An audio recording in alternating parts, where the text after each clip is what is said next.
আলহামদুলিল্লাহ, আমরা সারাদিন সকাল ধরে কাজ করতেছি। আমরা প্রতিদিন এখানে কাজ করি ভলান্টিয়ার হিসাবে। আমরা এসে এখানে মানুষের যে ত্রাণগুলা দেয়, এখানে মানুষের যে আনামত গুলা সেগুলো আমাদের কাছে পৌঁছে দেয়। আমরা এগুলো চেষ্টা করি যারা বন্যা ভুক্তভোগী তাদের কাছে পৌঁছে দেওয়ার।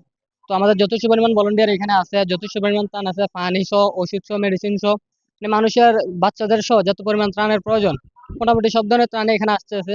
তা এগুলো আমাদের কাছে যে আনামত গুলো দিতেছে, আমরা সেই আনামত গুলা তাদের কাছে বুঝিয়ে দেওয়ার চেষ্টা করতেছি। কিন্তু আমাদের কাছে রাস্তা থেকে নিউজ আসতেছে যে কিছু মানুষ এই যে ত্রাণগুলা, এই ত্রাণের গাড়ির ভিতরে তারা রাস্তায় আটকে তাদের নিজেদের নিজেদের যে সংগঠন আছে সেই সংগঠনের ব্যানার তারা লাগাচ্ছে। আমি বলবো যে যে মানুষগুলা এই ত্রাণগুলা কষ্ট করে দিচ্ছে তাদের পরিশ্রমের টাকায়, তারা কিন্তু কোনো প্রচারণার জন্য তারা এই ত্রাণগুলা দিচ্ছে না। তারা দিচ্ছে শুধু ভুক্তভোগী মানুষের জন্য। আমরা দেখতে পাচ্ছি রাস্তার ভিতরে কিছু মহল আছে যে তারা ত্রাণের নামে তাদের যে ব্যানারটা আছে, তারা যে সংগঠনটা প্রচার করার জন্য তারা সংগঠনের ব্যানার লাগিয়ে দিচ্ছে।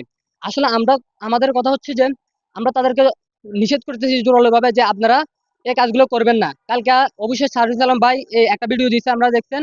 আমরাও নিষেধ করতেছি।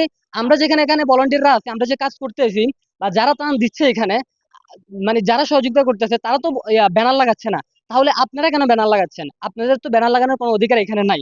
যদি আপনারা ব্যানার লাগাতে হয়, যদি আপনাদের সংগঠনের যদি প্রচার প্রচারণা করতে হয়, তাহলে আপনারা, আমার কথা হচ্ছে তাহলে আপনারা নিজেরা ত্রাণ ত্রাণ দিয়ে আপনাদের সংগঠনের ব্যানার দিয়ে আপনারা প্রচার করেন। কিন্তু আমরা আমরা কিন্তু আরো আরো কিছু শুনতে পাচ্ছি যে কিছু কুচক্রী মহল এই ত্রাণ নিয়ে ছাদাবাজি শুরু করছে। যে ত্রাণগুলা আমরা কিন্তু ত্রাণগুলা দিতে চাচ্ছি যে যারা বন্যাভুক্ত মানুষ, মানুষের জীবনের যে কষ্ট, মানুষের জীবনের যে দুঃখ, হঠাৎ করে কিন্তু আমাদের দেশে এই বন্যা পরিস্থিতি চলে আসছে। আসলে আমাদের দেশটা একটা দুর্যোগের ভিতরে যাচ্ছে। এই দুর্যোগের ভিতরে যারা আমাদের দেশের এই অবস্থার ভিতরে যারা এখনো পর্যন্ত ছাদাবাজি করেন, যারা ত্রাণ নিয়ে পর্যন্ত আপনারা নিজেদের সংগঠনের নামে যে প্রচার করতে চান, আমি বলবো যে আপনাদের মানসিক যে সমস্যাটা, এই সমস্যা থেকে বেরিয়ে আসেন। আমরা যে নতুন দেশ গড়তে চাচ্ছি, আমাদের যে স্বপ্ন, আমরা সেই স্বপ্নের দিকে এখনো এগোতে পারছি না, কারণ আমাদের দেশের এখন আমাদের দুর্যোগ মোকাবেলা করতেছি।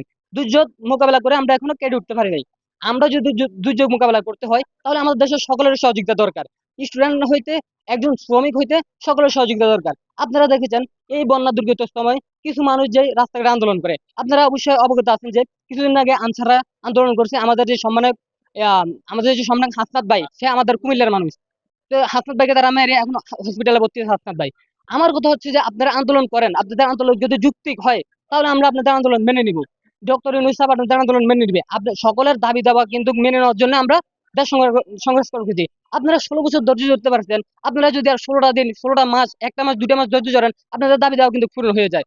যদি আপনারা এই মুহূর্তে যদি অরাজকতা সৃষ্টি করেন দেশের ভিতরে, আপনারা 16 বছর কিন্তু কোনো আন্দোলন করেন নাই, এখন যে আন্দোলনে আসছেন আপনারা, তাহলে আমরা মনে করবো যে আপনারা ওই স্বৈরাচারের প্রচার।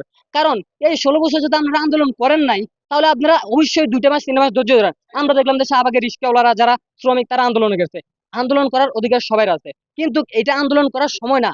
দেশের যে পরিস্থিতি, দেশের যে মুহূর্ত, এই মুহূর্তে একজন শ্রমিক হইতে, একজন শিল্পপতি হইতে সবারই দেশের মানুষের বন্যাতদের পাশে দাঁড়ানো দরকার। আমরা মনে করি এই মুহূর্তে আমরা মনে করি এই মুহূর্তে যারাই এই অবৈধ কাজের সাথে জড়িত, যারাই দেশের মধ্যে লুটপাট করতেছেন, যারাই চাঁদাবাজি করতেছেন, আপনারা যে চক্র মহলে হন না কেন, আপনারা যারাই হন না কেন, আপনাদেরকে অনুরোধ করবো আপনারা এরকম মন মানসিকতা থেকে বেরিয়ে আসেন। আমরা যে দেশটাকে নিয়ে স্বপ্ন দেখি, যে দেশটাকে নিয়ে আমরা এগিয়ে যেতে চাই, যে একটা সোনার বাংলাদেশ আমরা করতে চাই, সেই কাজে আপনারাও সহযোগিতা করেন। অবশ্যই আমাদেরকে সহযোগিতা যদি করেন, আমরা অতি দ্রুত আপনাদের দাবিগুলো মেনে নিতে পারবো। আমাদের এই মানে এই পরিস্থিতি, এই দুর্যোগ পরিস্থিতি মোকাবেলা করে আমরা সবাই মিলে দুর্যোগ পরিস্থিতি মোকাবেলা করে কাটিয়ে দেশের পরিস্থিতি স্বাভাবিক হলে আমরা সবকিছু আপনাদের দাবি দাওয়া মেনে নেবো। আমরা দেশকে আরো সুন্দর করে পরিচালনা করবো, দেশকে সামনের দিকে এগিয়ে নিয়ে যাবো। আমার শেষ একটা মেসেজ দিতে চাই, যারাই আমরা আমাদের কাছে যে নিউজগুলো আছে, আপনারা যদি এখন থেকে যদি আপনারা সাবধান না হন, তারপরে যদি আমরা যদি আবারও শুনি আপনারা আপনাদের স্বার্থের জন্য ত্রাণের গাড়িতে ব্যানার লাগাচ্ছেন, আপনারা আপনাদের স্বার্থের জন্য ত্রাণ নিয়ে আপনারা রাস্তার ভিতরে সহজ করছেন, আমরা কিন্তু অবশ্যই আপনাদের ব্যবস্থা নেব দুর্যোগ মোকাবেলা কাটার পর। ধন্যবাদ।